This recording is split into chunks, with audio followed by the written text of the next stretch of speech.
Tad, kad mēs runājam par krīzi, tad mums parasti šķiet, ka mēs uzreiz to kaut kā saprotam ar ekonomiskajām problēmām. Mums ir problēmas tur finansiāli un tam līdzīgi.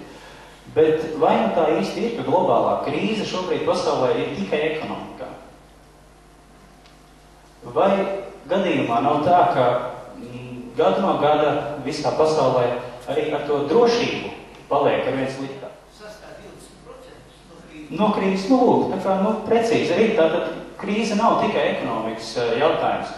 Mums ir krīze arī pārtikas jautājumos. Mēs zinām, ka daudzās valstīs jau šobrīd ir problēmas arī ar ūdeni. Nemaz nerunājot par to, ka cilvēki paliek ar vien neiecietīgāki, pazūd šīs te vērtības, kaut kādas, kas varbūt ir bijušas pirms vairākiem gadu desmitiem un simtiem, veselības problēmas. Mums izplatās bērni jau tad piedzimst, es nezinu, cik piedzimst 100% veselu bērnu, vai vispār kaut cik veselu bērnu, cik ir ar vēžiem, ar alerģijām, visi šie jautājumi. Tāpēc varbūt varētu drīzāk uzdot jautājumu, kurās jomās pasaulē šobrīd, kā jums šķiet, kurās nav krīze? Vai ir tāda joma, kur mēs varam pateikt, kur visi ļoti labi, tajā jomā neko nevar uzlabot? Kaldu? Valdība. Jā, valdība mums ir ļoti laba. Apbedīšanas birojas arī ļoti labs variants. Tad jautājums ir, kurš šīs krīzes izraisīja? Cilvēks, tieši tā, cilvēks. Jo, ja mēs, teiksim, paskatāmies uz to planētu jocīgi, uz kuras mēs dzīvojam, tā kā nedaudz no malas, tad mēs redzam, ka tur dzīvnieci skrien, putni dzied, upes tek, viss it kā ir kārtībā, bet cilvēks viens pats kaut ko ņemās, tā kā tādas skudriņas, un pēc tam tā kaut kā jocīgs sāk skriet ar vien ātrāk un ātrāk pa to dzīvi. Beigās kaut kā izskatās, ka mēs te nemākam dzīvot uz šitās planētas. Mēs paši redzam, kādi mēs esam. Mums ne tikai nav laika, mēs zaudējam interesi, meklēt cēloņus visām problēmām.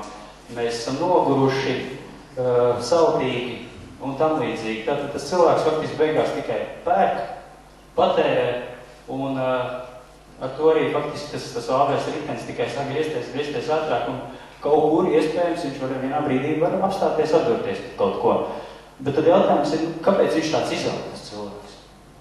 Kāpēc? Vai tiešām mēs piedzimstam jau tādu maziņu un uzreiz domājam, mēs tūlīt apčakarēsim kādu kaut kādu miljonu, izkarāpsim, nezinu, ierēpsim kādu. Vai tad tā tiešām ir? Man gribētos domāt, ka drīzāk ir tā, ka tas cilvēks kaut kā izaug. Tāds neīpaši labs. Kurš vēl beigās posta dabu, to pašu skaistot lopasiņus, kur mēs dzīvojam, un tam līdzīgi. Tad jautājums, kurš viņu audzina tādu?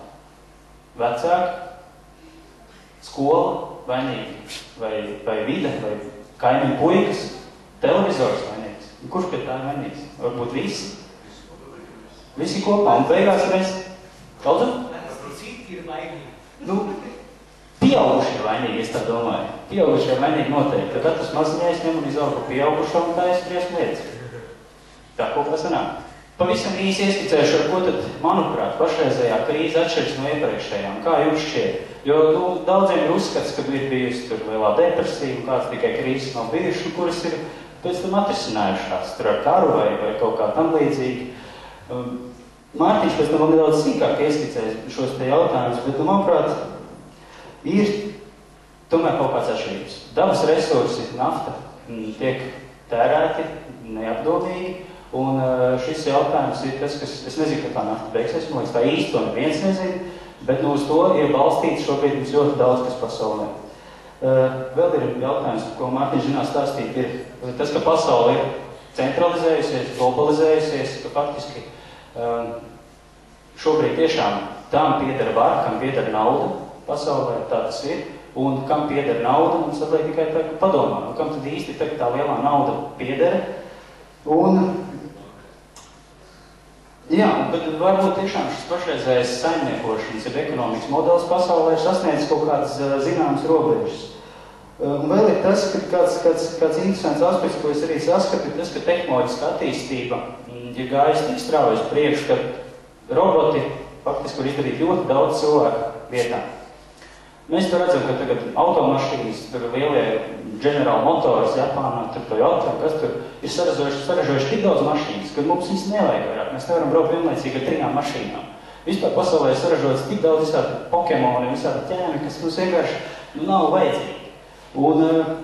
Bet kas ir pats interesantākais, ka līdz šim tas balstījās uz to, ka cilvēks bija kā resurss, viņš faktiski bija kā darbspēks, bet nākot klāt šīm te robotiem un tam līdzīgām lietām, cilvēks vairs no viņa neko nevar paņemt.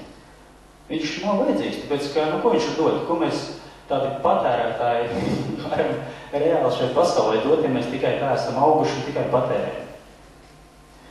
Agrāk, tad, kad bija kaut kādas, nezinu, pirms vairākiem gadsimtiem kari, tad parasti vīrieši nogalināja, ja viņiem iekaroja svešas zemes, bet atstāja dzīves sievietes un bērnus. Kāpēc? Tāpēc, ka tos resursus, ko iekarojot zemi, mēs varam izmantot savā labā, tā agrāk, kas pieļauj domāju, šie iekarotāji. Bet cilvēks, ja mēs varam piespiest šo cilvēku strādāt iekarotāju labā, tad no viņa ir kaut kāda jēga. Bet šobrīd, manuprāt, ir cilvēkam zudusi vispār jebkāda vērtība. Tas ir diezgan biedējoši un par to arī tomēr der aizdomāties. Pirms mēs turpinam tālāk ar portāla jautājumiem, es dodu vārdu Mārtiņam Kiršam, domu biedram, kurš ir arī aktīvs Tautas forums dalībnieks. Viņš ir apkopojis informāciju par citu valstu pieredzi, kā ir gājis krīzes situācijās, nebūt ne tik senā pagātnē, Ukrainai, Argentīnai un Islandai.